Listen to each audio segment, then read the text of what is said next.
Maksud saya, Anda sudah memberi apa untuk negara ini? Sudah dapat penghargaan apa untuk negara ini gitu loh. Jadi mohon maaf ya, dengan segala hormat, saya sama kamu tuh masih saudara, saudara satu negara gitu loh. Jadi dukunglah pemerintah. Kemarin juga bahas yang kemarin-kemarin, saya udah lama loh kan taurungnya sampean nih. Hmm. Kayak nggak ada bener-benernya gitu, jangan kayak gitulah. Kasihan pemerintah, support lah. Bisa nggak sih support? Makanya berpikir positif lah, jangan negatif terus gitu. Oke, sudah Positif. 3 menit ya, Kayak, sudah 3 menit. oke, sampean Oke, silakan. Gantian nanti. oke, terima kasih. Nanti pertanyaan saya jawab berdasarkan data. Undang-undang negara mana, undang di negara ini, ya undang-undang di negara ini yang menyatakan bahwa rakyat harus memberikan selain apa yang tercantum di dalam Undang-Undang Dasar 45 bahwa rakyat itu adalah sebagai pemilik kedaulatan di negara ini, yaitu Undang-Undang Dasar 45 pasal 1, kedaulatan ada di tangan rakyat, juga diperkuat oleh pasal Undang-Undang 45 pasal 27 bahwa kita Enggak, punya, sebentar dong, jangan dipotong dong. Oke. oke, Oke, lanjut. jangan dipotong. Oke. Di sana kita punya kedaulatan di tangan rakyat. Artinya Jokowi sebagai presiden itu menerima amanat dari kedaulatan yang kita punya dengan diberikan kepada Jokowi. Kita berbicara tentang epistemologi dulu. Ya, Anda harus tahu ya, apa itu epistemologi ya. Saya bawa ke epistemologi dulu. Yang kedua, yang kedua, di dalam Undang-Undang Dasar 45 pasal 28 jelas diterangkan di sana, setiap warga negara. Kenapa? Di dalam undang-undang itu selalu kalimatnya adalah setiap warga negara. Artinya individu mempunyai kekuatan, mempunyai hak kedaulatan, dan mempunyai sepenuhnya hak asasi, baik hak asasi maupun hak warga negara, kedaulatan di tangan rakyat, ke hukum itu setara, ditambah pasal 28 Undang-Undang Dasar 45 huruf F, di sana dikatakan setiap warga negara bebas untuk menyampaikan pendapat di depan publik, baik lisan maupun tulisan. 3 parameter ini saya buat, yaitu kedaulatan ada di tangan rakyat sebagai hierarki tertinggi dari Undang-Undang Dasar 45, masuk ke ranah bagaimana penegakan hukum, kita setara di depan hukum bahkan dengan presiden. Yang ketiga adalah kita setara dengan presiden untuk menyatakan pendapat di depan umum. Tidak ada batasan antara warga negara dengan presiden, karena undang-undang tidak membahas tentang jabatan ketika berbicara tentang hak asasi. Itu ya, 3 variabel dalam menentukan hak dan kewajiban warga negara. Maka ketika saya katakan kepada Anda, saya sebagai warga negara menaati Undang-Undang Dasar 45 maupun undang-undang yang berkaitan dengan ketertiban umum, maka saya sudah melaksanakan kewajiban saya sebagai warga negara, membayar pajak, membayar apa yang mesti saya lakukan. Pajak-pajak contohnya, melakukan sebagai warga negara, taat terhadap hukum. Yang keempat, saya melakukan segala apa yang bisa saya bisa. Apa itu? Mencerdaskan kehidupan bangsa. Contohnya dengan membuat Kopal ini. Kenapa? Kebebasan mengungkap pendapat itu adalah di depan publik itu adalah sebagai sebuah hak asasi. Berbicara itu bukan hak warga negara, Bu, tetapi hak asasi. Maka sekarang saya nggak perlu panjang-panjang. Saya tanya, undang-undang mana di negara ini yang saya langgar ketika saya mengkritisi seorang presiden? Ya, itu yang pertama. Yang kedua, tolong jelaskan kepada saya definisi dari hak asasi dan hak warga negara menurut konstitusi negara kita, ya, menurut konstitusi negara kita. Dan yang ketiga, kalau kamu mau mengatakan bahwa saya salah melihat sisi buruknya saja presiden, Anda salah.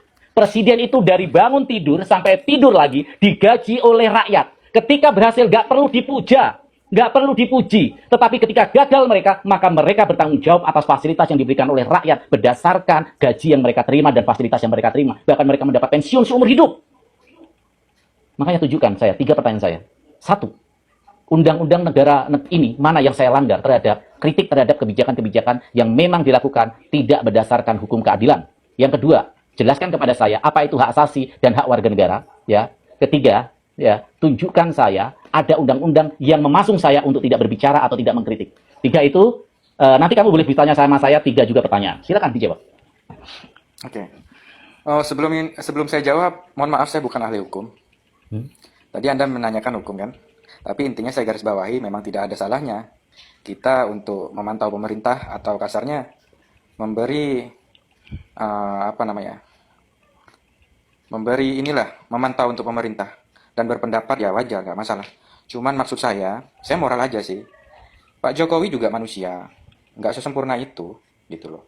Jadi menurut saya itu kalau ibaratnya pemerintah selalu disalahkan terus, ya gimana? Coba saya nggak usah dikasih 3 menit deh, saya cuma mau tanya lagi sama kamu, sama masnya ini. Emang kesalahan Pak Jokowi yang terbesar sampai kamu begini ini apa sih? Apa coba saya mau tanya.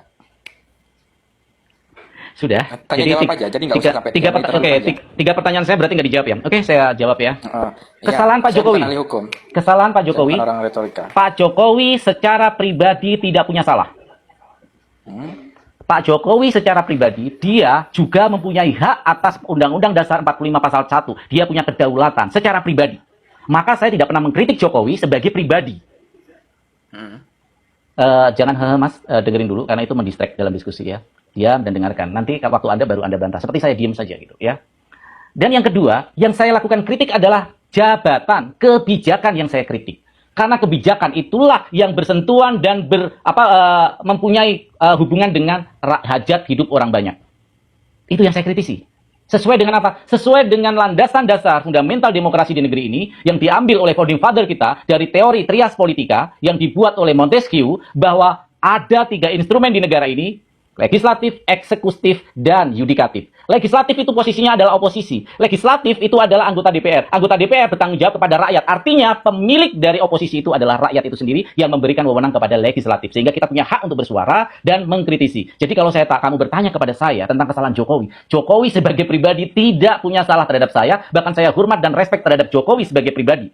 Tetapi Jokowi sebagai presiden, maka saya kritisi. Contoh ketika saya mengkritisi Jokowi dengan hutang 8.040 triliun, ternyata dia tidak bisa menjanjikan ucapannya sendiri yang mengatakan bahwa tingkat pertumbuhan bangsa ini, ekonomi bangsa ini, minimal 7%, maksimal 2 digit. Saya minta bukti terhadap Anda dari pertumbuhan ekonomi year to year, ada nggak pertumbuhan ekonomi yang dibuat Jokowi lebih dari 7%?